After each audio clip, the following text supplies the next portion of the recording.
칼날 폭풍 속 위에 서 있는 나를 그대들은 아는가?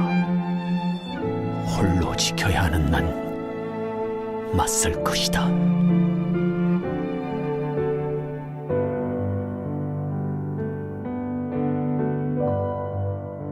폭풍치는 곳, 내 발걸음 향하는 그곳, 망망대해에 나 홀로 거친 파도에 쉼없는 노를 저으며 의지의 날개로 거대한 바다를 헤치며 칼바람에도 맞서며 나의 심지에 불을 붙이리라.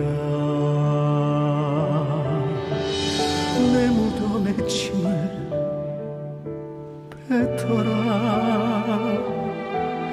나는 나의 길을 갈 것이다. 역사와 운명에게 모든 걸 맡기고 들녘 달빛 먼 길 홀로 걸으리. 나의 인생 조국에 바칠 것이다. 역사와 운명이 가리키는 저 어둡고 커다란 길 향해 나는 걸어갈 것이다. 이 모든 짐을 다 안고서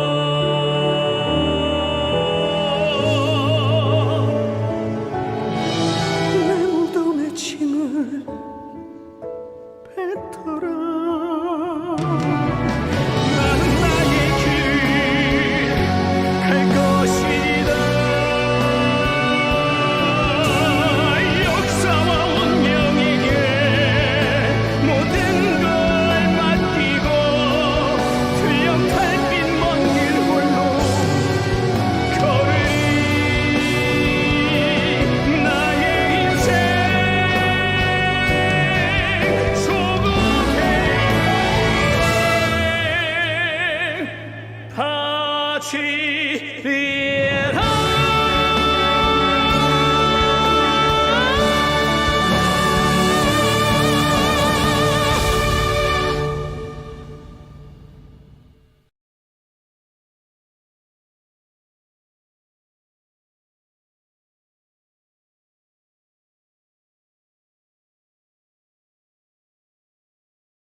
네, 2022년 1월 21일 인싸뉴스 시작하겠습니다. 이 경기 서울연합 채널에서 인싸뉴스를 할 수밖에 없는 상황이 됐습니다. 네, 아직 그 항소를 낸 게 뭐 결과가 아직 안 나오고 있어서 계속 지금 스트리밍 그 커뮤니티에 글 올리는 것까지도 안 되는 정도니까요. 일주일 동안 그러니까 채널이 정지입니다. 정지.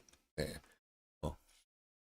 어찌됐건 그런 말이 떠오릅니다. 그 악모가지를 비틀어도 새벽은 온다.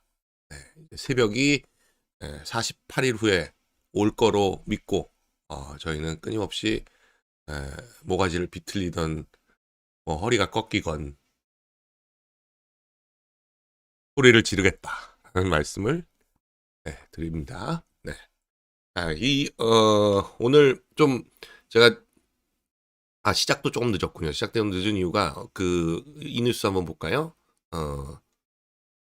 이방원, 태종 이방원이라는 드라마가 시작을 한 건 알고 있었는데 저는 그 포스터를 보고 최수종 씨가 이방원으로 나오는구나. 난 그렇게 생각을 하고 그래서 그냥 안 보고 있었는데 아니 뭐 딴 이유는 아니고요. 그냥 안 보고 있었는데 며칠 전에 아주 유명한 배우, 아주 유명한 여배우의 남편분이 있어요. 아주 유명한 여배우의 남편분이 가끔 이제 점심을 사주시는데 그분을 만났더니 그분이 이방원 요즘 볼 드라마 이방원밖에 없다. 그래가지고 제가 이 봐야 되겠다 생각을 하고 있었는데 어제 이 뉴스가 나오더라고요. 그래서 말이 사망했다. 이게 무슨 소린가? 말이 사망했다는 게 무슨 소린가 했는데 이 장면을 보니까 정말 죽을만 하더구나 이런 느낌이 들 정도로 결국 찍고 나서 컨디션이 말이 안 좋아가지고 결국 죽었다는 건데 자, 그 장면 한번 보실까요? 이 보면 이방원에 보면 굉장히 센 장면들이 많아요. 그러니까 열심히 찍으려고 노력하다 보니까 이게 낙마하는 장면인데 말에서 낙마하는 장면인데 말에서 낙마라는 게 사실 뭐 쉽지 않잖아요. 그렇게 이게 말이 뭔가 잘못해서 확 꺾여가지고 이렇게 떨어지는 그런 씬을 찍어야 되는데 혼자 뚝 떨어져 사람이 혼자 떨어지는 거야 뭐 그냥 떨어질 수도 있지만 좀 뭔가 말이 뭐가 잘못돼서 떨어지는 것 같은 그런 인상을 줘야 돼서 그 발에다가 발인지 목인지 와이어를 달고 뛰어나가면 와이어가 딱 멈추는 순간에 와이어가 딱 한 개에 도달하는 순간에 확 꺾이잖아요. 뛰어나가다 보니까 그렇게 해서 보니까 지금 저 말의 앞발이 확 뒤집어지면서 목이 꺾이는 형태로 돼 있는 걸 보니까 앞발에다가 아마 와이어를 달아놓은 모양인데 그렇게 해서 사람이 떨어져 나가는 그런 식의 장면을 촬영을 한 것 같아요. 그런데 저 장면을 촬영한 그 말이 사람은 괜찮은데 말이 일주일 만에 죽었다. 그래가지고 그 뭐 동물보호협회 이런 데서 뭐 난리가 나가지고 결국 KBS에서 사과도 하고 뭐 그랬다는 건데 네. 그래서 저걸 보고 어제 이제 이방원을 보기 시작했는데 이방원이 그때 그 자리에 또 저 드라마 회사라는 친구도 같이 있었는데 그 친구가 최수종이 아니라 주상욱이다. 주상욱. 태종이 주상욱이다. 최수종은 이미 벌써 이제 그리고 그럼 이성계는 누구냐? 이성계로 최수종이야 그랬더니 이성계는 김영철이다. 그래가지고 이거 굉장히 이제 캐스팅이 기대가 돼서 어제 이제 보기 시작했어요. 그 저녁 라이브 쇼 끝나자마자 집에 와가지고 그걸 보기 시작했는데 무려 5편을 봤습니다. 그래가지고 거의 새벽 2시에 거의 새벽 2시에 자는 바람에 깨보니까 8시 45분이었습니다. 그래가지고 네 정말 이방원 폐지예요. 네. 근데 뭐 용의 눈물이나 이방원이나 뭐 거의 거기서 거긴데 네 최수종 뭐라고 쓰신 분이 있는데 저도 약간 그렇습니다. 저도 약간 그래가지고 그래서 이제 이방원을 주상욱이라고 해가지고 본 거죠. 유명한 여배우 남편. 네, 그분보다 조금 젊습니다. 조금 젊은 분으로. 네, 조금 젊은 분으로 한번 생각해 보세요. 그 남편분은 네. 근데 사실 배우들 최수종 형이 매일 똑같다고 하시는데 배우들 연기라는 게 거의 다 똑같아요, 사실. 제일 똑같은 건 송강호죠, 송강호. 송강호는 정말 다 똑같아요. 모든 연기가 다 똑같은데 그래도 그치 옛날 용의 눈물에서 이방원으로 유동근 씨가 나왔었죠. 유동근 씨가 나왔었는데 네. 저희가 유튜브에 안 뜬다. 유튜브에 지금 유튜브에 안 뜨는 게 문제가 아니라 유튜브에서 정지를 시켰는데요. 뭐 할 말이 없죠. 네. 자, 이 오미크론과 관련해서 뭐 7,000명이 되면 어떻게 하겠다고 하더니 지금 7,000명 선으로 또 늘어나니까 점진적으로 뭐 한다. 비상대책에 대해서 계속 또 말을 바꾸고 있는데 참 지금 이 밑에 한번 볼까요? 저희 그 슈퍼챗은 저희가 중단을 하고요. 휴대폰으로 제가 이렇게 읽어드리겠습니다. 저희 이 계좌로 후원을 해주실 분은 이 기업은행 계좌로 보내주시면 제가 슈퍼챗처럼 읽어드릴게요. 최병현님 지금 방금 보내셨고요. 정우님도 보내셨고요. 김종님 네 보내셨네요. 여러 자 나오는데 본명이 김종이신 거죠. 네, 김종님 보내주셨습니다. 자 이렇게 보면서 슈퍼챗처럼 읽어드릴 테니까 저희 이렇게 저희를 맛을 보내는 유튜브에 40%를 잘라주느니 저희가 그냥 사실 그 유튜브가 아무 하는 것도 없이 전영옥님 감사합니다. 무한 감사합니다라고 또 보내주셨고요. 아무것도 하는 거 없이 40%를 잘라가면서 아니 무슨 말도 안 되는 이유로 지금 이렇게 정지를 시켰는데 이게 그 의학 정보 때문이라고 생각하시는 분은 아무도 안 계시죠? 당연히 그 방송, 그 방송 아니 그리고 유튜브 아니고 다른 데들 뭐 아프리카 같은 데들은 이렇게 저희처럼 슈퍼챗 많이 벌고 그러면 당연히 수수료를 30, 20, 10 이렇게 줄여준다는 건데 아프리카나 트위치 같은 데는 저희는 지금 뭐 요번에도 뭐 국내 2위라고 하는데 40% 뛰어가는 건 똑같습니다. 그러니까 이건 뭐 말도 안 되는 일이고 초록희망님 감사합니다. 무한 감사합니다님 감사합니다. 네. 그래서 저희 방송 될 때까지는 황정민님 감사합니다. 코코리님 감사합니다. 플로렌스님 감사합니다. 방송 될 때까지는 저희 이렇게 기업은행 요 계좌로 이렇게 보내주시면 저희가 바로바로 이 핸드폰에 뜨니까 읽어드리겠다. 상해 멸공 선봉단님 감사합니다. 가세현 이깁니다님 감사합니다. 박동호님 감사합니다. 네. 그러면 이건 이제 저희가 다 저희 활동을 위해서 쓸 수 있습니다. 조동영 필승님 감사합니다. 네. 이렇게 하는 게 낫지. 그 돈은 돈대로 다 하고 광고도 못하게 막아놓고는 reptilian님 감사합니다. 이 한다는 건 말이 안 된다. 네. 마산 폭주종님 감사합니다. 네. 자, 마산 폭주종님, 네. 오늘도 많은 폭주하시기 바라고요. 네.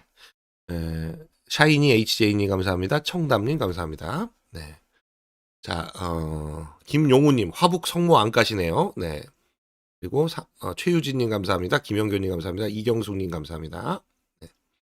금정테크 김경조님 감사합니다. 조상호 힘내세요님 감사합니다. 네. 회사 이름을 읽어드리는 게 나은지 안 나은지 모르겠네요. 준석이 닥천님 감사합니다. 성현주님 감사합니다. 손천수님 감사합니다. 박영란님 감사합니다. 서관성님 감사합니다. 이승희님 감사합니다. 네. 이일섭님 감사합니다. 힘내세요님 감사합니다. 네. 이문준님 감사합니다. SJ님 감사합니다. 네. 좀 뉴스를 하고 나서 또 말씀을 드릴게요. 조계사에서 대규모 승려 대회를 개최한다. 문재인 정부의 종교 편향을 규탄한다. 이런 내용이에요. 프란님 감사합니다. 정청래가 사찰에 대해서 비하 발언했다. 그리고 천주교의 캐럴 캠페인을 지원한다. 그리고 천지남 같은 불교 유족의 천주교로 성지화를 하고 있다. 그리고 국공립 합창단이 기독교 찬송 공연을 한다. 이런 것들을 들어서 스님 5,000명이 모여가지고 조계사에서 대규모 승려 대회를 한다. 문재인 정부의 종교 편향을 규탄한다. 네. 이 정권이 바뀌긴 바뀔 모양이네요. 네, 바뀔 모양이에요. 네. 이 노무현 정권이 무너질 때도 그 사학법이라는 거를 시작을 해가지고 그 사학법에 사실 대한민국 사학들의 거의 70% 가까이가 70%까지는 안 되나요? 반 가까이가 종교계 사학입니다. 그러니까 이를테면 연대나 이대, 서강대 전부 종교계에서 만든 거죠. 종교계에서 만든 거고 대학뿐만 아니라 고등학교들도 당연히 종교계가 많이 있는데 그런 종교계 사학들이 대거 사학법 반대에 나서면서 종교계도 나섰고 그러면서 노무현 정권의 지지가 팍 떨어졌던 그런 기억이 있는데 지금 이제 불교계만이라도 저렇게 하는 것도 굉장히 이 타격이 심할 거다라는 그런 생각이 드네요. 예, 답답한 건 이재명이죠. 뭐 이영님 감사합니다. 이상윤님 감사합니다. 이금종님 감사합니다. 김수현님 감사합니다. 문은전님 감사합니다. 스카이워크님 감사합니다. 말간님 감사합니다. 이호숙님 감사합니다. 악의 양동석님, 정유진님, 한진아님, 박관종님, 김영균님, 강동관님, 꺼벙이 둘리님, 나나주님, 반드시 이루리라님, 주정희님, 재균 화탱 네. 극복. 김선여, 미소지음 소장님, 네, 제인맘님, 네, 감사합니다. 네. 실명까지는 안 읽어도 된다. 제인맘님, 감사합니다. 아, 그렇죠. 실명은, 그러네요. 실명이, 나오네요. JJK님, 앤드리얼리님, 김은혜 꺼전님, 네, 감사합니다. 네. 자,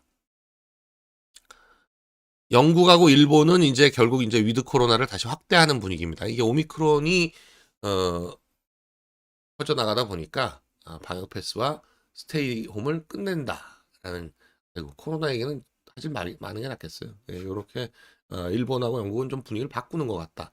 의학 정보를 준 게 아닙니다. 1분 30초 동안 그냥 오미크론이 뭐 그 좀 약간 그렇다. 예, 뭐 자꾸 이렇게 이 얘기 자체를 안 하는 게 낫겠어요. 예, 코로나 얘기를. 자, 북한은 미국 본토 사정권에 ICBM을 4종을 보유하고 있다. 2017년에 수소탄을 성공했다. 라는 거죠. 지금 이제 뭐 하다 안 되니까 김정은이 바이든 정권을 상대로 우리 3년 전에 시험을 멈췄던 것들을 핵실험도 다시 하고 미사일도 다시 쏘겠다. 쉽게 말해서 그렇게 말을 한 겁니다. 그래서 지금 이 북태평양, 북서태평양 쪽에 미국의 항공모함이 3척, 그리고 강습함이라고 하는데 상륙 강습함이라고 하지만 사실상 4만 톤, 5만 톤급의 중항모 정도는 되는 겁니다. 미국이 워낙 이제 그 뭐라 그러죠? 그 제일 큰 규모의 항공모함, 그러니까 8만 톤 이상의 니미츠 항공모함급의 항공모함들을 주로 이제 항공모함이라고 부르고 그런 게 11척인가 있다는 거죠. 그리고 그 이하급들을 강습 상륙함 뭐 이런 식으로 약간 좀 다르게 부르는 경향이 있어가지고 이게 항모라고 안 하는 거지만 영국이나 뭐 다른 나라들, 다른 항모들을 보유하고 있는 나라에서는 러시아나 뭐 중국이나 이런 항모들을 보유하는 나라에서는 다 항모라고 부를 만한 급입니다. 그 강습 상륙함 2척은. 그러니까 한 5만 톤급 되죠. 그런 것들은 사실은 우리나라가 보유하고 있는 독도함이나 그 일본이 보유하고 있는 가가함 뭐 이런 것들도 다 사실 경항모입니다. 좀 약간 크지 않아서 그렇지 그것도 다 그 배 위에서 비행기를 띄울 수가 있어요. 특히 뭐 F-35 B 같은 경우에는 충분히 뭐 수직이 착륙기들 같은 거는 해리어나 F-35E 같은 수직이 착륙기는 당연히 띄울 수 있고 헬기도 띄울 수 있고요. 그리고 그런 식으로 그 배 위에서 비행기를 띄울 수 있으면 항모라고 봐야 됩니다. 그런데 강습 상륙함 2척에 항공모함 3척, 니미츠급 항공모함 3척이 지금 북태평양에 와 있다. 라는 거죠. 지금 5척이 결국 이제 중국을 압박하기 위한 거냐? 근데 중국하고 뭔가 문제가 있다기보다는 오히려 북한에 대한 압박이 아니냐. 그리고 5척은 역사상 한 번도 이뤄본 적이 없기 때문에 3척까지는 2017년에 왔던 적이 있죠. 근데 5척은 한 번도 이런 적이 없기 때문에 이번엔 정말 뭔가 액션이 임박한 것이 아니냐. 지금 이런 견해들이 많이 부각되고 있습니다. 특히나 그 뭐였나요? 링컨함이었나요? 뭐였나요? 그 최근에 가장 가까이 온 거는 미국에서 출발하자마자 그 샌디에고 쪽에서 출발하자마자 중간에 한 번도 쉬지도 않고 쫙 왔습니다. 쫙. 그래서 굉장히 빨리 동해 근처에 도착했다.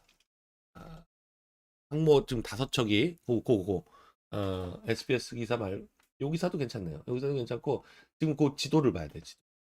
로널드 레이건 그리고 에이브럼 링컨이 바로 진짜 샌디에고에서부터 쫙 날라왔는 쫙 그 태평양을 그냥 직선으로 왔는데 저게 지금 칼 빈슨하고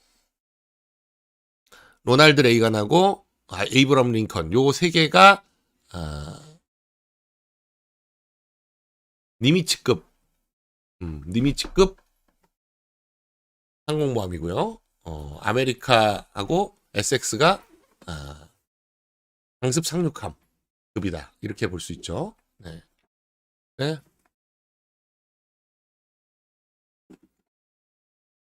지금 이게 이 화면이 뭐냐면요. 이 화면이 그러니까 미국에서는 한 달에 2번 정도씩 그 미국 항공모함들이 어디에 어느 바다에 떠 있는지를 발표를 합니다. 근데 그 발표입니다. 가장 최근 발표에 따르면 지금 북태평양에만 저렇게 5개가 몰려 있다. 그리고 우크라이나 때문에 지중해에 해리 트루먼이 하나 떠 있다. 저것도 해리 트루먼도 니미츠급 항공모함입니다. 그러니까 거의 9만 톤, 10만 톤 이 정도 되는 항공모함이죠. 그런데 이게 지금 북한에 대한 대비가 아니냐라는 얘기가 있습니다. 이렇게 5척이나 북태평양 지역에 이렇게 모여 있었던 적이 없기 때문에 이거 뭔가 선제 타격 정말 그런 임박한 징후가 아니겠나 이런 논란들이 있습니다. 그런데 북한이 계속 호전적으로 미사일을 쏴대고 있죠. 2주 만에 4번 쐈습니다. 거기다가 지금 핵실험을 하겠다고 하고 있기 때문에 뭐 핵실험이든 아니면 ICBM이든 뭔가를 쏜다라고 하면 저 항공모함이 저렇게 근처까지 왔다는 건 저 5개 항공모함에서 뭔가를 쏘기 시작하면 이 항공모함은 뭐가 문제냐면 이제 그 북한은 항공모함을 잡을 수 있는 무기가 없습니다. 지금 뭐 중국은 이제 둥펑이라고 해가지고 지대함 미사일을 개발을 했죠. 이제 둥펑도 근데 항공모함을 추적해가지고 잡을 만한 능력이 안 돼서 둥펑도 어떤 식으로 하냐면 그 지역에다가 날아가서 지역 일부 상공에서 핵폭탄을 터뜨립니다. 그래서 그 지역 전체를 말살시키는 그런 개념이지 정확하게 항공모함을 날아가서 때린다? 이거는 지금 현재 기술로는 할 만한 미사일이 마땅치 않다. 러시아는 아마 있을 것 같아요. 러시아는 이제 이스칸데르 정도를 약간 항공모함에다가 대고 때리면 그런 식이 될 수 있는데 문제는 항공모함이 움직이고 또 항공모함 주변에 이지스함들이 여러 개가 있어가지고 날아오는 미사일을 요격하고 뭐 이런 것들 때문에 어떤 특정 위치를 가서 때리는 식의 미사일은 그러니까 탄도미사일이라야 되는데 빨리 가야 되는데 그런 거는 항공모함을 잡기 쉽지 않다라는 거죠. 그러니까 지금 사실 우리의 평택 기지 오산 기지에 있는 미군의 전력만으로도 미군 공군 전력 제7공군인가요? 8공군인가요? 뭐 미국 공군 전력만으로도 8공군이겠네. 8공군 전력만으로도 사실 뭐 북한 전역을 타격하기에 충분한데 지금 이 정도로 많이 몰린다는 건 거기다 또 핵 잠수함까지 지금 왔다는 거예요. 트라이던트 미사일을 뭐 20기를 장착하고 있는 핵 잠수함까지 왔다는 건데 이게 전부 동시에 쏘기 시작하면 보통 이제 미국에서는 그런 식의 표현을 쓰는데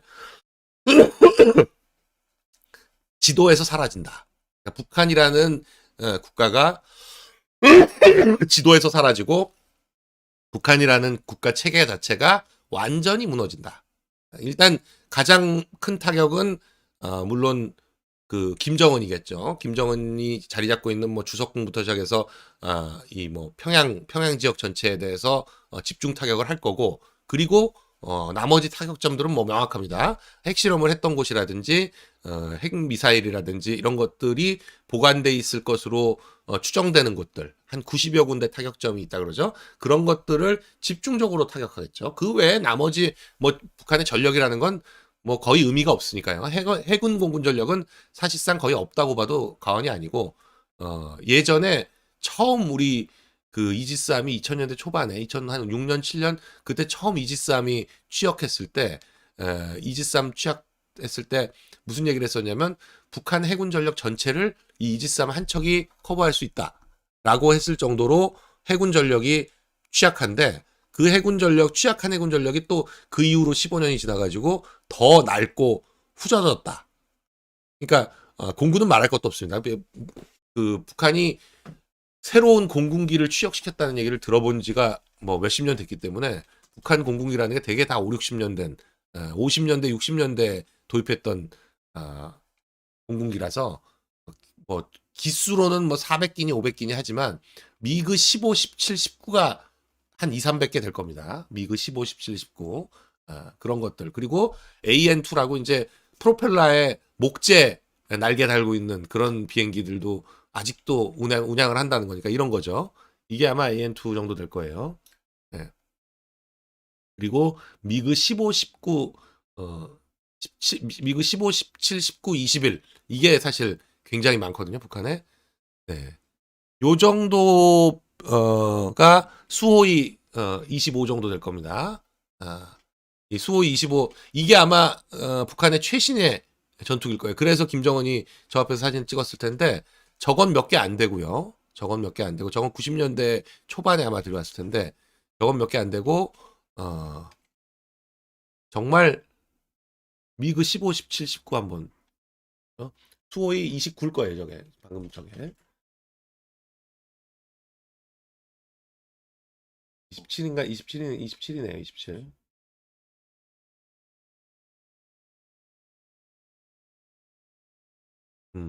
미그 29나 수호이 27인데 저 정도가 북한의 최신의 전투기라고 불리는 거고 저게 우리로 치면은 뭐 F-16 정도하고 붙으면 되는 건데 우리는 F-16 이후로도 F-15 예. 그러니까 뭐 엄청나게 많이 들어왔죠. 한 80기 정도 되나요? 그리고 지금 F-35가 40기 정도 있고 그리고 이제 최근에 지금 문제 추락한 F5 이글이라는 게 소위 이쑤시개로 불리는데 F5 이글은 무장력도 약하고 굉장히 이제 작아서 잘 보이지도 않고 그런 건데 이게 항상 공군력이라는 게 하이로우로 하는데 왜냐면 뭐 소위 말하는 카디즈라고 얘기하는 이 한국 방공구역 내에 뭐가 말하지 않고 사전 연락 없이 누가 들어왔다라고 하면 무조건 공군기가 두 대가 떠가지고 확인을 해야 되는 거예요. 그럴 때마다 F-35를 띄울 수는 없거든요. 그럴 때마다 F-15를 띄울 수는 없습니다. 그래서 그렇게 그냥 상시적으로 출격해야 되는 그런 가볍게 출격해야 되는 그런 임무를 띄는 역할을 하는 비행기 수시로 출격하는 거죠. 그런 역할은 좀 비용이 저렴한 항공기가 파이터들이 뜨고 정말 중요한 임무를 띄고 해야 되는 것들은 좀 무장도 되고 스텔스 성능도 있고 이런 F-35가 뜨고 이런 식으로 좀 역할 분담이 필요한데 그래서 이제 여러 개가 있습니다. 미국이 100대가 F-15 한 대. 네. 그 F-15 16대와 F-22가 붙어서 F-15가 140대 네, 그리고 F-22가 한 대, 1대 140 뭐 이런 결과도 있죠. 이게 그만큼 비행기에서 스텔스 기능이 중요한 건데 하여간 지금 뭐 얘기가 옆으로 샜습니다. 지금 하여간 굉장히 대선을 앞두고 심각한 상황인데도 불구하고 지금 이 북한 변수가 갑자기 나왔는데 북한 변수라는 게 돌출되면 네, 얼리버드님, 항상 의원님, 이난숙님, 신숙랑님, 마키아벨리 부정사형, 박현우님, 박정수님, 김명준님, 김용배님, 원방원님, 청와대 근처님, 아이스크림님. 성함은 안 읽어드릴게요. 항상 감사님, 정권 교체 가자. 네, 앵두님, 김은혜 아웃, 정권 교체 반드시, DNN, 그리고 한발자국님, 파라두리님, 이팝나무님, 셀라유님, 고독한 보스님, 윤석열 대통령, 디케이리님, 낭만 달구 가세현 화이팅, 가세현 잘한다, 에디제이, 김은혜 꺼져, 안드리엘님, JJK님 감사합니다. 네.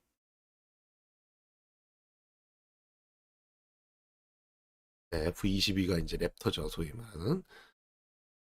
자, 북한 변수가 나와서 이재명 쪽에서는 곤혹스럽고 윤석열 후보는 이제 선제 타격이라는 말로 지금 이 북한 대북 관계 또 안보 뭐 이쪽을 완전히 그 안보 관이나 대북 관에 대해서 여러 가지 의문점 듀비어스하다고 해야 될까요? 그러나 하여간 좀 과연 맞을까? 저 사람 어떤 사람인가? 라는 생각을 했던 많은 분들에게 제대로 된 생각을 가지고 있구나라는 그런 안정감을 심어줬다고 해야 될까요? 사실 그 한마디 여가부 폐지 뭐 이런 식의 여성가족부 폐지 그리고 선제 타격 이런 한두 마디가 굉장히 많은 분들에게 이런 어떤 저거 하나만 보고라도 내가 찍어줘야 되겠다라는 생각을 하게 하죠. 사실 지금 그 이재명의 소확행 제가 여러 번 말씀드렸죠. 그런 식의 선거운동 방식이 루저의 방식이다. 루저의 방식이다. 이게 지는 쪽에서 사용하는 방식인데 이재명은 선거운동을 자꾸 지는 선거운동을 하고 있다라는 느낌이 들어요. 왜냐면 지금 어제도 무슨 또 시작했어요. 저 사람들은 뭐가 20대만 나왔다 하면 춤춰야 되는 걸로 생각을 하는 건지 어제도 또 무슨 형광 비니 쓰고 춤을 추는 이상한 짓을 했는데 이재명 어제 춤추는 걸 보니까 자기가 춤을 잘 추는 걸로 생각하는 게 아닌가 하는 생각이 들 정도예요. 굉장히 좀 이거 사진 이렇게 좀 올려봐봐요. 저 뭐 제보자보다 저 춤추는 게 너무 웃겨. 네. 이 사실 이재명 키가 아무리 좋게 봐줘도 170 안 됩니다. 한 163, 4 정도 되는 것 같은데 요거 너무 웃겨. 아니 나름 자기가 잘 춘다고 생각하는 것 같은데 제가 이렇게 자꾸 춤추고 싶어하는 또 아니면 저 대선 후보들이나 대선 경선 후보들한테 춤을 추게 하는 특히나 이상한 옷 입혀서 춤추게 하는 사람들한테 제가 드리고 싶은 말씀이 있는데 그게 뭐냐면 저희 나이 또래 이미 이제 그 60년대생들도 대학교 다닐 때 다 나이트클럽 갔습니다.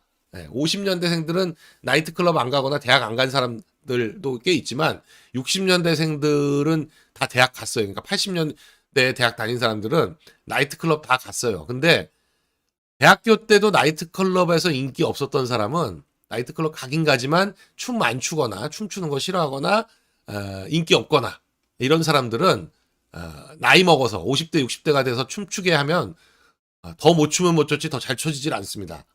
그때 인기 없었으면 지금도 인기 없어요. 지금 갑자기 춤 가르쳐서 그게 배워집니까 춤이?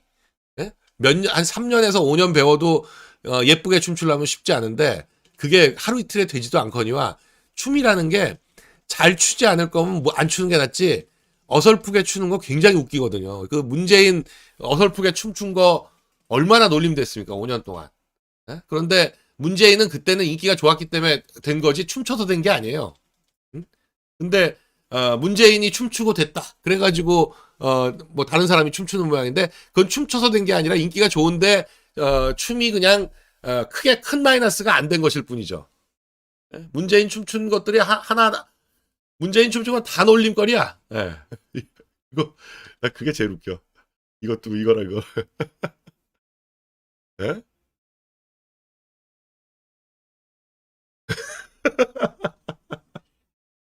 예. 그러니까 춤을 추려고 하면 말려야지 저렇게. 예? 저거 그냥 웃고 끝나니까 저게 난 거죠. 예. 그러니까 어차피 이게 그런 아니 안무하고 춤 잘 추는 그 사람들은 20대고 자기가 직업이 그거니까 춤을 잘 추는 거지만 그 사람한테 배운다고 다 그렇게 출 수 있으면 세상에 뭐 춤 못 출 사람이 있겠어요? 네. 그 춤 직접 추지 말고 춤추고 싶으면 첼리 댄스라는 일본 영화가 있습니다. 그거 한번 보고 잘 생각을 해봐야 된다. 왜냐면 박원순 네. 이것도 박원순도 춤춰서 당선된 게 아니에요. 춤춰서 당선되는 게 아닙니다. 자기야 뭐 그 흥에 겨워서 추는지 모르겠지만 네.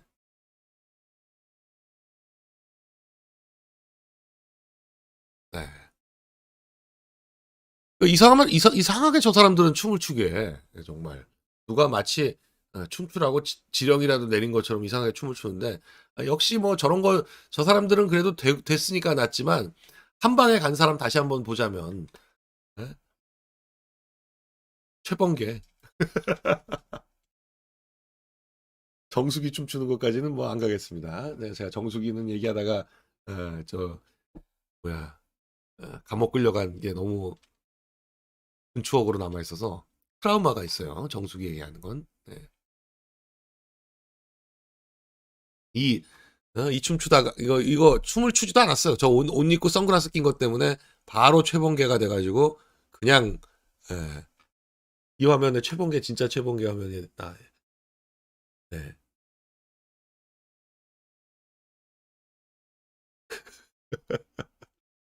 나는 최범계라는 캐릭터 몰랐는데 김용호 부장이 최범계라 그래가지고 아, 이런 게 있는지 알았어요. 최범계가 스트리트 파이터에 있는 건가? 킹 오브 파이터스. 거기서도 답답한 캐릭터. 완전 완전 얍삽한 캐릭터. 네, 이게 춤은 추지 마세요. 그러니까 윤석열 후보도 춤은 추지 마십시오. 김성태 춤추는 거, 김성태 춤추는 것도 또 역사의 한 장면이죠. 네, 그러니까 이게 망하려면 꼭 이게 이상한 춤이 등장을 해. 예. 김성태 그때 한 서너 명이 또 같이 추는 것도 있잖아요. 예. 예. 고용하고 예. 보는 사람들 등등 예. 팀처럼 그 사진이 제일 웃겨. 아니 어디서 봤는지 뭐 이건 왜 하는지 모르겠어 이건. 이 아저씨는 70년대 저 사우디 가고 뭐 이랬던 양반이라서 그 이제 뭐 고속버스 터미널에 있는 캬바레에서 추던 춤 같은 춤을 춰요. 응? 그래도 뭐 강남역이나 청담동 이런 클럽 아니면 나이트 클럽 뭐 이런 춤이 아니라 어디 그 카바레도 브루스만 계속 추진 않습니다. 저 카바레도 디스코 타임이 있어요. 근데 그 디스코 타임이 아주 가관입니다. 근데 그 딱 그 고속버스 터미널이나 아니면 저기 화양리나 저기 뭐야 워커힐 앞에 있는 그 저 강변 그런 광장동 카바레 이런 느낌이에요. 춤추는 게. 네. 그래서 어지간하면 춤은 추지 말아라 라는 얘기를 드리고요.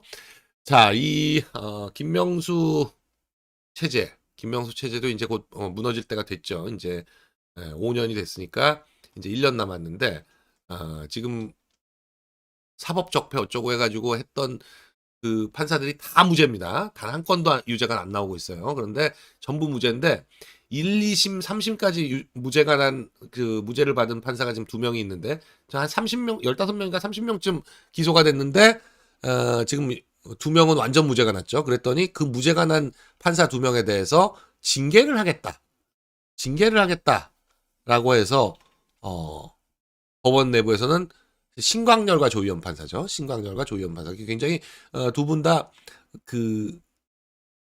이 판사들 사이에서 굉장히 훌륭한 판사다. 이렇게 알려져 있는 판사입니다. 사실 김명수는 훌륭한 판사 소리를 못 듣는 사람이었어요. 그런데 신광렬, 조희연 판사 여기에 대해서 징계를 하겠다.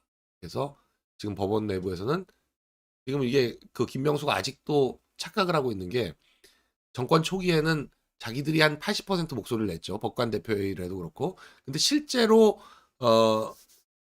국제인권법연구회나 우리법연구회를 가입한 적이 있는 판사들이 40% 400명쯤 됩니다. 한 15%쯤 돼요, 전체. 그러니까 지금 전체 판사 수가 한 3,000명 가까이 되니까 거기에 한 15% 정도가 우리법연구회, 국제인권법연구회에 가입한 적이 있는 판사들인데 지금 딱 그만큼만 김명수 편을 든다는 거죠. 나머지 80% 이상의 판사들은 반김명수, 비김명수 내지는 반김명수라는 거예요. 그래서 저 법원 내부에 오히려 징계 대상이 김명수다라는 얘기가 괜히 나오는 게 아니라 실제로 제가 볼 때는 정권이 교체된다? 그럼 가장 먼저 있을 일은 김명수에 대한 징계, 청원 이런 것들이 아마 대거 쏟아지면서 김명수는 임기를 채우기가 쉽지 않을 거예요.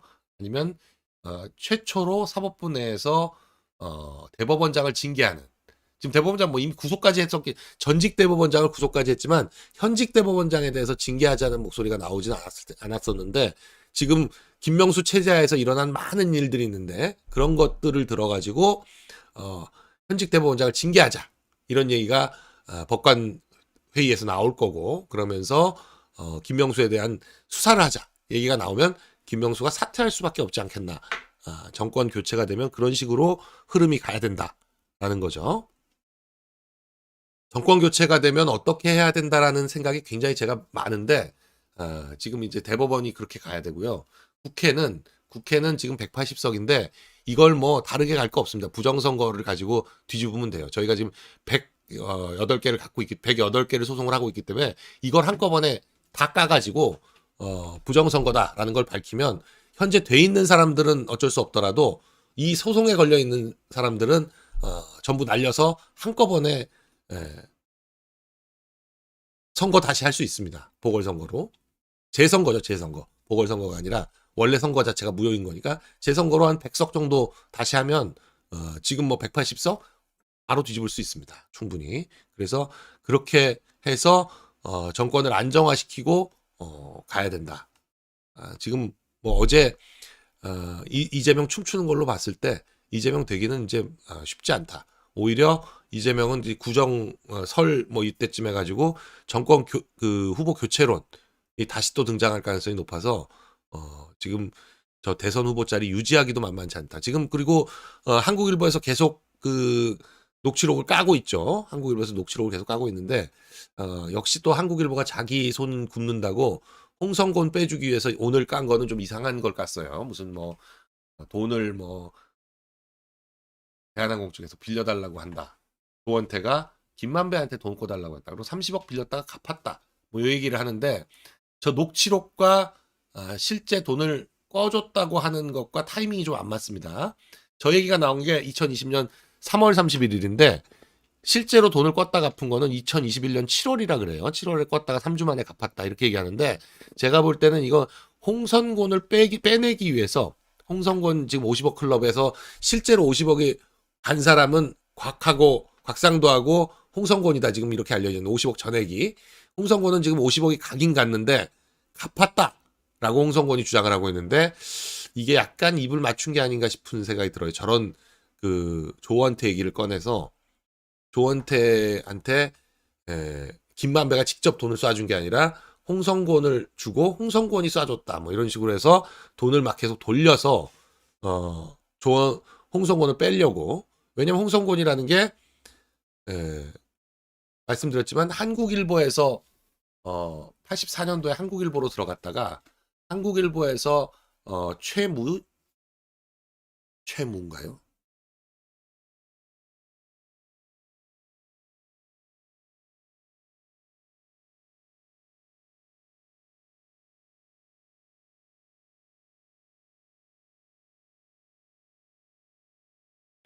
박무라는 1999년 9월에 전 한국일보 편집국장 출신 박무가 한국일보 간부들과 기자들을 데리고 나와서 만든 게 머니투데이입니다. 그리고 그 머니투데이를 함께 시작한 게 이제 홍선근인데 박무는 2005년에 죽었습니다. 그래서 그 이후로는 홍선근이 이 머니투데이 그룹을 완전 장악해가지고 하고 있는데, 그러니까 그 기초가 된 기자들이 한국일보 기자들이에요. 그래서 이 한국일보에다 이걸 넘겨줬다고 했을 때 쟤네들이 분명히 홍성곤을 빼겠구나 싶었는데 지금 그 빼는 논리를 홍성곤을 빼내는 논리를 저런 식으로 뭐 이 사람 저 사람 돈 꿔주느라고 돈 지나가는 통로 역할을 했다 이런 식으로 해가지고 자금 흐름을 세탁을 하는 거죠. 그런 방식을 하는데 어찌됐거나 그걸 떠나서 이제 저 정도 나왔으면 이제 앞으로 나올 것들은 훨씬 더 이제 그 기존 수사하고 좀 다른 방향의 것들이 나올 가능성이 높아요.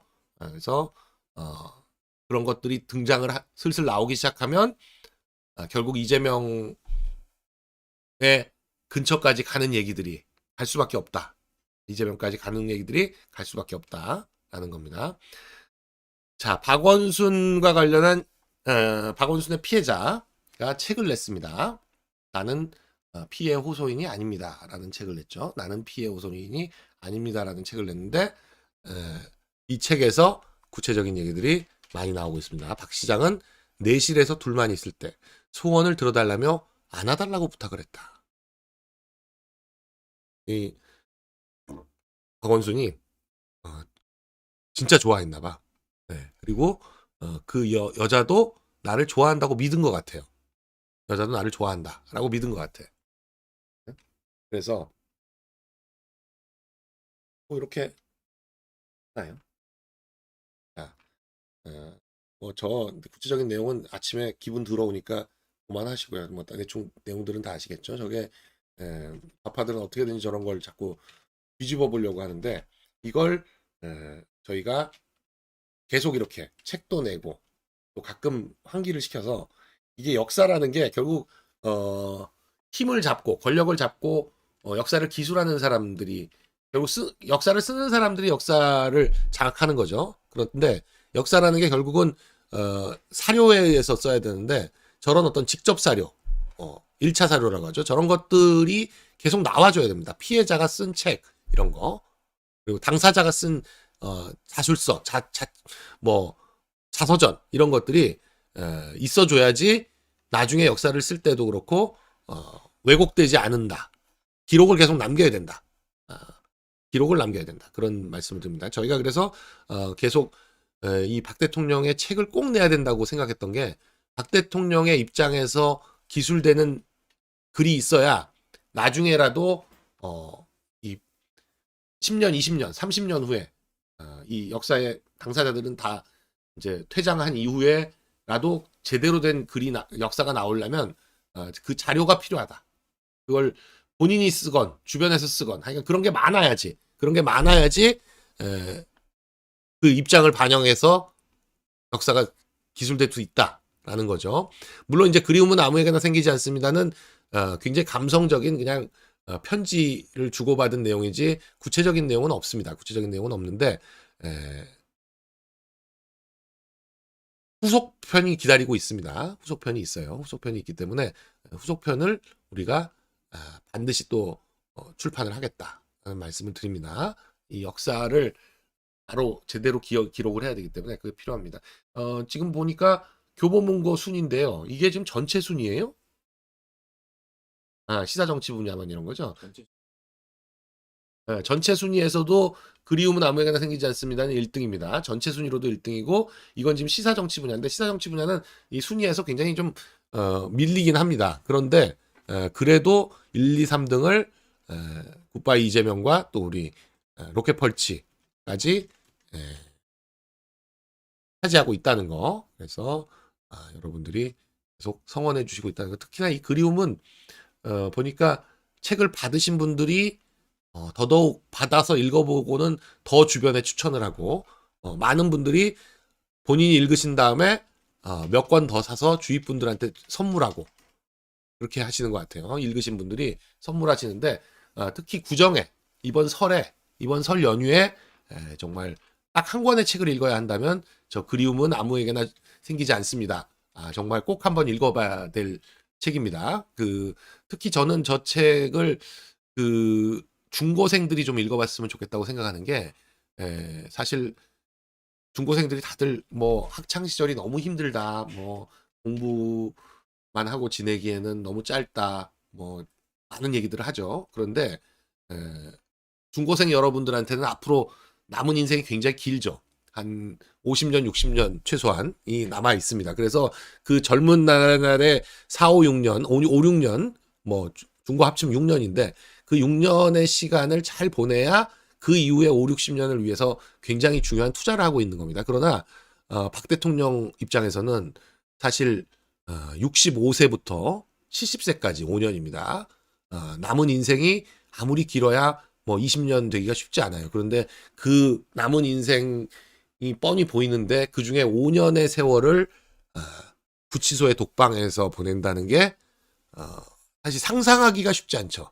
상상하기가 쉽지 않고 그리고 그게 뭐 무슨 뭐 다른 잘못 뭐 이런 것들이라기보다는 대통령으로서의 4년 1개월 사실 인간으로서 누릴 수 있는 권력과 어떤 거의 정점 4년 1개월에서 바로 구치소에 가서 4년 9개월을 계신 분인데 이 그 보통의 사람이라면 어떤 그 감정적 기복 뭐 이런 것 때문에도 이 멘탈을 유지하기가 쉽지 않을 것 같아요. 근데 그 책을 보시면 정말 어떤 불굴의 초인 이런 느낌이 듭니다. 그런데 그 표현도 정말 지금 박 대통령이 그 4년 9개월 동안 교도소 안에 구치소 안에서 읽으신 책 건수가 유영하 변호사가 책을 정확하게 셌는데 1200권 가까이 됩니다. 1200권 가까이 돼요. 아마 평생 읽으신 책보다 더 많이 읽지 않았을까 싶어요. 구치소 안에서. 그래서 이 제가 알고 있던 박 대통령의 느낌과 정말 훨씬 업그레이드 됐다고 그럴까요? 이 책을 보시면 압니다. 글이 정말 어떤 그 이렇게 막 그 굉장한 어떤 지혜와 이런 게 그 한 줄 한 줄에 묻어나 있다. 이런 느낌이 들어요. 그런 느낌이 드는데 그러니까 이건 그 어떤 책으로서도 굉장히 훌륭한 책이다. 저희가 만들면서도 많은 생각을 하고 했지만 정말 한 줄 한 줄 버릴 것이 없다. 마치 무슨 그 금원록 그런 것 같아요. 그 예전에 저희 어렸을 때는 할일 지불안의 예언자 뭐 그런 책들 좀 읽었었거든요. 그러니까 그런 어떤 뭐 탈무드도 좀 보고 했지만 그런 어떤 아주 지혜로운 사람들이 이렇게 전해주는 말 그리고 이제 166편의 편지라는 것이 사실 박 대통령과 답장을 기대하고 쓴 책들이 아니기 때문에 뭐랄까요 자기 넋두리 이런 것들이 많습니다. 그런데 그런 어떤 자기 넋두리에 대해서 대통령으로서 정말 대통령 뭐 이런 걸 떠나서 아주 지혜로운 현인이 한두 마디 해주는 것 같은 그런 느낌을 받아요. 그래서 거기 물론 이제 젊은 친구들도 있습니다. 20대도 있고 중학생, 초등학생이 보낸 편지도 있어요. 그런 것들을 보시면서 많은 생각을 하게 할 텐데 물론 이제 우리 기성세대들은 그 우리가 이분에게 무슨 일을 한 건가 이런 느낌을 많이 받으실 텐데 저는 그 기성세대도 기성세대지만 젊은 분들이 이 책을 보면서 그 어떤 인생을 한번 생각해 보면 본인도 굉장히 삶의 어떤 의지 이런 것들을 받으실 수 있지 않을까 하는 그런 생각이 들어요. 네. 한번 부모님들은 자녀분들에게 꼭 한번 이번 설에 추천을 해주시면 좋겠다 하는 생각이 듭니다. 특히나 뭐 전교조 뭐 이래가지고 아주 그냥 그 분노 그리고 어떤 뭐랄까요 비난 뭐 이런 것들을 무기로 이 전교조가 커온 거 아닙니까? 그 정권에 대한 투쟁 뭐 그리고 막 역사에 대한 비판 이런 것들로 그런 걸 가지고 그걸 무기로 해서 우리 자녀들을 교육하려고 하고 우리 자녀들에게 영향을 미치려고 하고 그런 어떤 좌파적 생각을 심으려고 하고 이게 이제 정교조인데 그러나 그런 사람들이 지금 환영받지 못하고 있다는 걸 지금 20, 30대들의 반응을 보면 아실 수 있죠. 지금 20, 30대들이 자기 고등학교 시절을 중학교 고등학교 생각했을 때 정교조 선생이 좋았다고 생각하는 사람 하나도 없습니다. 그럴 정도로 전교조는 이미 이제 조롱의 대상으로 전락했는데 그런 어떤 말도 안 되는 교육을 하려고 하는 그런 사람들한테서 사실 이런 책 한 권이 굉장히 그 사람을 바꿔놓을 수 있다. 그리고 박 대통령에 대해서 굉장히 다시 생각하게 만든다. 그런 참 이게 제가 만들지만 않았으면 제가 더 정말 잘 말씀드릴 수가 있는데 특히 이게 꼭 이렇게 얘기하고 나서 이게 책 장사 같은 느낌이 들어서 사실 약하고 책은 장사꾼이 장사를 하지 않으면 팔리질 않죠. 네, 그래서 네. 자, 어제 TV 토론에 원희룡 지사와 박영선 전 의원이 나와서 한 게 굉장히 화제가 되고 있는 것 같아요. 그래서 굳이 이제 좀 말씀을 드리면 1대1 토론을 한 것 같은데 박영선은 큰 문제가 본인이 굉장히 똑똑한 줄 안다. 말 잘하는 줄 안다. 이게 박영선의 가장 큰 문제인데 지난번 서울시장 보궐선거 때를 연상케 한다는 분들이 많아요. 그때도 오세훈 시장하고 할 때 이 표정이 박영선이 말만 하면 오세훈 시장 표정이 저런 표정이었는데 그러니까 박영선이 굉장히 진지하게 심각하게 뭘 얘기하면 이거예요. 흥 이건데 그러니까 저렇게 뭐 얘기하면 뭐 하나 자료를 딱 꺼내. 그러면 박영선 표정이 완전 박살이 나. 그냥 뭐 아무것도 몰라요. 그러니까 박영선은 서울시에 대해서도 모르고 정책에 대해서도 모르고 도대체 저 사람 장관을 어떻게 했나 싶을 정도로 말도 안 되는 소리를 계속 해요. 거기다 뭐 임대인, 임차인 이런 것도 헷갈릴 정도로 네, 이런 식이었는데 도쿄 가가지고 또 이렇게 살 두둑하게 쪄가지고 오더니 지금 집은 팔았나? 집 아직도 안 판 것 같아요. 그리고 이번에 도쿄 몇 달 갔다 왔는데 미국도 갔다 오고 도쿄도 갔다 왔는데 도쿄에서 어디 있었겠어요? 자기 집에 있었겠지. 네, 도쿄박 화이팅. 그 도쿄박 화이팅 화면도 한번 네, 자 세우루 댕깡 세우루 댕깡인가요? 소우루 댕깡? 네, 소우루 어 소우루 댕깡인데 소우루 댕깡 못 읽겠네. 네. 박영선. 네.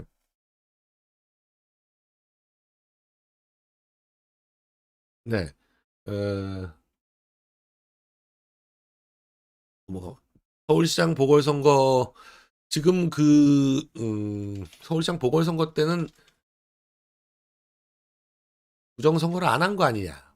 부정선거를 안 한 거 아니냐. 이런, 얘기들이 있는데, 저희가 서울시장 보궐선거도 좀, 짚어보니까, 이때도 상당히 사전투표를 조금 건드린 거 아니냐 하는 그런 의문이 있습니다. 왜냐면, 당일 투표는 완벽하게 승리했어요. 오세훈 후보가. 그런데 보시면 279만 표, 그러니까 280만 표 대 190만 표, 거의 90만 표 차이가 났습니다. 90만 표 차이가 났는데 사전 투표에서는 94만 표와 84만 표, 10만 표 차이밖에 안 났다. 그러니까 비율적으로 너무 차이가 심해서 사전 투표가 이게 문제가 심각하다.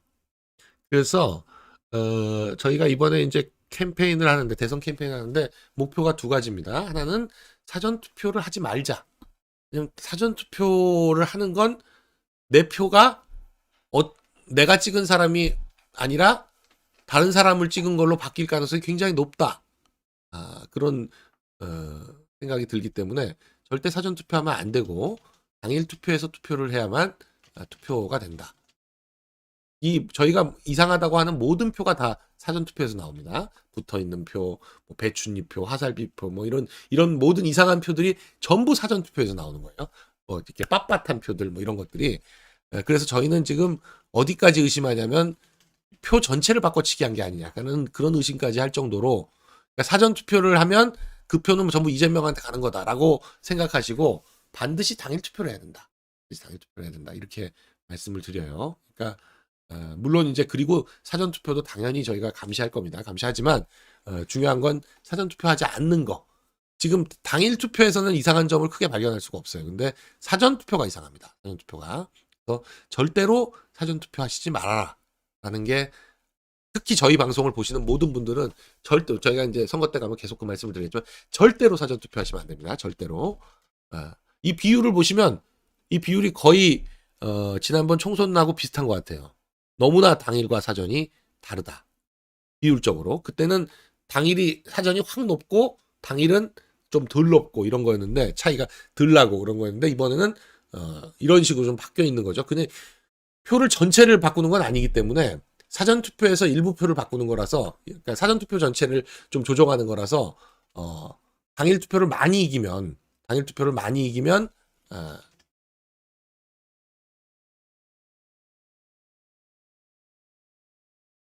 네. 당일 투표를 많이 이기면 물론 되는 거죠. 그렇지만 저렇게 지난 보궐선거처럼 당일 투표를 많이 못 이길 가능성이 이번엔 높기 때문에 절대로 사전 투표하시면 안 된다는 거죠. 자 그리고 또 이준석, 진중권, 홍준표의 본색 요거를 오늘 마지막 뉴스로 하겠습니다. 이준석, 진중권, 홍준표의 본색이 드러났다. 드러나고 있다라는 거죠. 이준석이 한 두 주 정도 조용했습니다. 1월 한 6일부터 시작해서 오늘까지 21일이니까 한 두 주 정도 됐네요. 두 주 정도 조용했다가 다시 또 본색을 드러냈다. 네. 이재명의 욕설 공개를 안 했으면 한다. 라는 식으로 또 시작을 했습니다. 가족 문제가 사람마다 상황이 다른데 이걸 왜 하냐? 근데 우리가 먼저 시작한 게 아니죠. 저쪽에서 김건희 씨와의 7시간 45분 통화를 해서 그걸 MBC에서 틀어댔습니다. 분리도 마찬가지고요. 이게 저쪽에서 공격을 할 때 그에 상응하는 가장 최고의 방어는 역시 막 공격하는 거죠. 그런데 이걸 막 공격하는 거를 못하게 한다. 그러면 그냥 이 사람의 소속을 모르고 그냥 다른 사람들이 보면 이쪽 공격할 땐 가만히 있더니 우리가 맞받아치려고 그러는데 그걸 못하게 하는 사람이 있으면 그 사람이 누구 편이에요? 네? 저쪽에서 칼을 찌르는데 그냥 맞아 죽어라는 시간이에요. 우리는 칼도 못 휘두르는 것도 못하게 하고 그걸 대신 막아주는 그런 짓을 하는 사람을 보통 그쪽 편이다 라고 할 수 있죠. 지금 북한 미사일에 대응하는 문재인을 보고 다들 간첩 아니냐 라고 하는데 북한에서 미사일 계속 쏘는데 우리는 뭐 종전선언을 하자 이렇게 하고 있는 걸 하는 짓거리를 보고 문재인이 간첩 아니냐 여적죄다 뭐 이렇게들 얘기를 하시는데 지금 이준석이 딱 그런 짓을 하고 있는 거죠. 그래서 이준석이 역시 2주 만에 자기 본색을 드러냈다. 왜냐하면 저쪽에서 너 지금 뭐 하는 거냐라고 아마 사인이 들어온 게 아닌가 싶어요. 네가 지금 죽고 싶냐? 너의 본분을 망각하고 왜 윤석열 편을 들고 있냐? 이런 사인이 왔는지 시작을 하고 있습니다. 저 25일 날 이준석에 대해 고발인 조사가 있습니다. 25일 2시. 많은 기자들이 연락이 오는 거 보면 그날 굉장히 관심이 모여질 것 같아요. 그래서 아무래도 그날 제가 가야 되지 않을까 싶은 생각이 드는데 25일 날 서울지방경찰청에서 조사가 있습니다. 고발인 조사가. 그래서 이 고발인 조사 그리고 그 다음에 이제 이준석에 대한 피의자 조사도 공개 조사를 할 텐데 그게 되면 그 전에 당대표직을 내려놓고 가야 되는 거 아니냐 그런 느낌이에요. 지금 대선을 앞두고 당대표가 성상납 혐의로 지금 경찰의 조사를 받는데 대표직을 유지하고 간다? 말이 안 되죠. 지금 정청래가 불교 때문에 당에서 탈당하지 않고 있어서 지금 그것 때문에 타격이 심하다 그러는데 이건 더 엄청난 타격이죠. 당대표가 성상납 혐의로 근데 희한한 건 민주당에서 단 한마디도 그 얘기가 안 나와. 그게 뭘 의미하겠어요? 네? 아니 성상납이라고 명백한 성상납 아니에요 지금? 성매매도 아니고 성상납인데 오히려 모든 사람이 나서서 보호해. 자, 이 뉴스가 안 보이네. 좀 너무. 홍준표로 다시 보면 홍준표도 기껏 이제 원팀 그러니까 지지율의 추세를 보니까 자기가 후보 교체될 가능성은 없고 윤석열 후보가 될 것 같으니까 얻을 걸 얻자라고 해서 원팀 어쩌고 하더니 한 2, 3일 조용하더니 원팀 어쩌고 하면서 윤석열 후보와 만나가지고 2시간 반 동안 밥을 먹었다는 거죠. 그러면서 했다는 얘기가 결국 나오자마자 한다는 얘기는 뭐 국정에 대한 책임 어쩌고 저쩌고를 보여줘야 된다가 첫 번째고 두 번째는 처가 비리를 엄단하겠다 하는 건데 처가 비리 엄단은 그냥 뭐 하는 소리고 그건 당연히 하는 얘기고 1번이 뭐냐 딱 느낌이 국정에 대한 책임 어쩌고 하길래 딱 느낌이 공천권 몇 개를 좀 달라는 얘기를 한 건가라고 생각을 했더니 아니나 다를까 종로와 대구 이 두 개를 달라라고 한 거죠. 그러니까 사실상 대구를 달라고 한 겁니다. 대구는 확실히 당선되는 지역이고 종로는 쉽지 않은 거죠. 그러니까 종로에다가는 최재형 원장을 꽂아달라라고 얘기를 했고 사실 자기가 챙기고 싶은 건 대구인 거죠. 대구의 이진훈이라고 본인 경선 때 대구 선대위원장을 했던 사람이 있는데 이 사람이 대구시장을 나가고 싶어 하니까 대구시장을 나가고 싶어 하는 이진훈을 대구 중남구에다 갖다 꽂아달라고 얘기하고 본인이 그리고 나서는 며칠 전부터 여론조사에 대구시장 후보로 누가 적합합니까 하는 여론조사를 돌리고 있는데 거기에 나 넣어달라라고 한 모양이에요. 그래서 그 여론조사에 홍준표가 지금 등장을 했다는 거죠. 그러니까 말년에 대구시장이나 하면서 정치 인생 마감해야 되겠다 이런 생각을 하고 있는 것 같아요. 그런데 자꾸 그런 식으로 하면 저희가 홍준표에 대해서 알고 있는 것들을 그냥 덮으려고 생각했는데 안 되겠다. 더 깊게 파서 확실하게 까발려야 되겠다. 이런 생각을 하고 있습니다. 대구시장이고 뭐고 딴 생각을 못하게. 네. 자, 진중권까지 볼까요? 진중권도 무슨 윤석열 후보를 지원하네 어쩌네 하더니만 결국 아재는 개편 정의당으로 복당을 했습니다. 정의당으로 복당. 조국 사태 때 정의당을 탈당했던 진중권이 정의당으로 복당을 했어요. 심상정한테 가겠다. 네. 그래서 돌아갔는데 심상정이 뭘 제시를 했겠죠. 진중권한테. 그러니까 이게 뭐 자리에 안 줘서 밖에서 앙앙대던 사람들을 다 끌어들인다 이런 느낌이에요. 진중권도 결국 폭당을 했다. 그러니까 진중권이 지지한다는 것 자체가 이게 믿기지 않았던 거죠. 믿기지 않았던 건데 자 우리 계속 후원 보내주시고 계시는데 저희가 자, 김경수님 감사합니다. 필승님 감사합니다. 김용재님 감사합니다. 조숙자님 감사합니다. 응원합니다. 가세현 힘내세요. 힘내세요. 깨롱이 전윤민님 어미성님 진수님 남은수님 이상걸님 마틸다님 가세현 최고입니다. 이기현님 사실을 말해 가세현 윤석열 파이팅 백순호 김정훈 박연아 파이팅 김윤 구준열 서써니 힘내세요. 가세현 답이다. 얼리버드 항상 응원 정권교체 성함은 좀 특이하면 좀 제가 안 읽을게요. 마키아벨리 부정사형, 박현우님, 전수님, 김병준님, 김용배님, 원방원님, 청와대 근처님, 아이스크림님, 임수진님, 박동신님, 이명수님 항상 감사합니다. 정권교체 가자. 임창숙님, 앵두님, 김영란님, 김은혜 아웃 정권교체 반드시 네. 그리고 강영래님 네. 메디칼 하나 또님 감사합니다. 네. 자, 저희가 네. 진중권이 네. 그 저희는 어차피 이게 광고가 안 붙기 때문에 노란 딱지라서 항상 광고가 안 붙습니다. 이렇게 시작을 해요. 방송 시작하기 전부터 노란 딱지로 시작을 합니다. 제한됨이라고 돼 있죠. 광고가 자체가 안 붙어요. 그러니까 이 노란 딱지를 한 5일, 6일을 붙여놔요. 그러면 이제 초반에 사실 다 보거든요.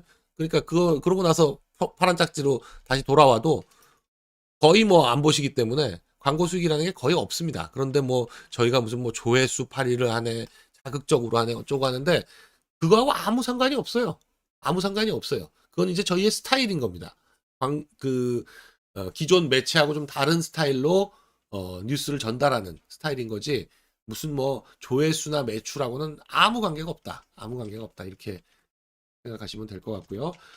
저희가 어제도 지금 뭐 여기 가세현 망했다. 이거 지금 30만 가까이 됐나요? 이거 계속 이렇게 노란 딱지예요. 계속 노란 딱지. 그래서 이거하고는 아무 관계가 없다. 이렇게 네. 가세현 본 채널은 이 검토해봤자 항상 노란 딱지이기 때문에 저희는 노란 딱지 그러니까 광고 수입은 아예 없습니다. 그래서 광고 수입은 아예 없고 그냥 그나마 슈퍼챗 보내주시는 게 수입의 다다 이렇게 보시면 되고요. 그래도 저희가 뭐 책도 만들고 뮤지컬도 만들고 또 그리고 웹 드라마도 만들고 또 이번에는 이제 웹 예능 뮤지컬 스타 K라는 웹 예능까지 도전을 하고 있는데 이런 다양한 도전을 할 수 있는 건 다들 여러분께서 저희의 문화전쟁이라는 이 모토 여기에 호응을 해주셔가지고 후원도 해주시고 사실 이재명이 저렇게 이상한 옷 입고 춤추는 것도 결국 문화전쟁입니다. 결국 문화로 소통하겠다 이런 의지의 표현인 거죠. 그러니까 나름 그 의지를 알아달라. 저게 이제 그 저쪽 좌파의 어떤 오래된 전략인데 예전에 DJ가 97년도에 요즘 무슨 노래 좋아하냐 그러니까 서태지 좋아한다. 그리고 DJ DOC의 뭐 노래를 이걸로 하고 아니 그때도 70 몇 살 먹은 노인이었는데 무슨 DJ DOC고 무슨 서태지예요. 그런데도 불구하고 그런 거 했었고 노무현은 기타 치고 이게 다 문화로 접근하겠다라는 겁니다. 이재명은 어설픈 비니 쓰고 지금 춤추고 이렇게 하고 있는데 저희도 이게 문화에 투자해서 문화에서부터 우파가 잡지 못하면 어느 정도 균형을 잡지 못하면 이 한 번, 두 번 어찌어찌해서 저쪽의 좌파들의 실정으로 인해 가지고 이 국민적 반감 때문에 될 수 있을지 몰라도 이 뿌리가 없으면 계속한다는 건 불가능합니다. 저쪽 영화판에서는 꾸준히 대선 때를 맞춰가지고 나오지 않습니까? 지금 또 설 지나고 무슨 뭐 촛불인지 뭔지 하는 것도 나온다는 건데 그래서 거기 안에 또 윤석열 후보가 하는 말이 나온다는 거죠. 그리고 뮤지컬도 저희가 박정희를 만들었을 때 저쪽에서는 문화관광부에서 돈을 83억 원을 땡겨가지고 광주를 만들고 물론 완전 실패하긴 했지만요. 그렇게 이제 이 문화는 돈의 액수하고 꼭 비례하는 건 아닙니다. 물론 많이 투자하면 좋은 작품이 나오지만 그래도 액수하고 꼭 비례하진 않기 때문에 저희처럼 정말 작은 비용으로 최선을 다해서 좋은 작품을 만들겠다 그렇게 하고 있는 겁니다. 자 오늘 인사뉴스 뭐 이래저래 1시간도 넘게 말씀을 드렸네요. 제가 오늘 그런 느낌이 들더라고요. 오늘도 또 이제 부동산 강의를 하는데 일하면서 싸우고 싸우면서 일한다 는 느낌이 들 정도로 당모가지를 비틀어도 새벽은 온다로 시작해서 일하면서 싸우고 싸우면서 일한다. 제가 뭐 저의 요즘 가장 큰 수입원이 부동산 강의라고 해야 될까요? 그런 상황이기 때문에 또 이거 최선을 다해서 또 해야죠. 열심히 하고 뭐 이런 방송은 뭐 저한테는 수입상으로는 아무 뭐 영향이 없습니다. 그냥 싸우는 의미로 하는 거죠. 그리고 또 많은 분들에게 영향력 그런 것들 언론들이 지금 뭐 완전히 장악돼 있는 상황에서 저희마저 목소리를 안 내면 그냥 세뇌당해서 끝나죠. 그 하루 종일 종편 YTN 틀어놓고 근데 YTN 얼마나 편향됐습니까? YTN은 그거 보면서 자막도 편향돼, 화면도 편향돼, 모든 막 단순히 말만 편향된 게 아니라 그 자막, 화면, 편집 모든 게 다 편향입니다. 그래서 그냥 어떤 세뇌를 하는 거죠. 하루 종일. 그래서 그나마 저희 방송으로 조금씩 이런 생각을 좀 달리해서 볼 수 있구나 이런 것들을 해야 된다라는 생각에 열심히 저희도 없어지면 이제 방송은 완전히 끝난다라는 생각으로 하고 있습니다. 자, 네, 오늘 인싸뉴스 여기까지 하겠습니다. 네, 또 다들 힘내시고 또 주말 행복한 주말 되시기 바랍니다. 네, 감사합니다.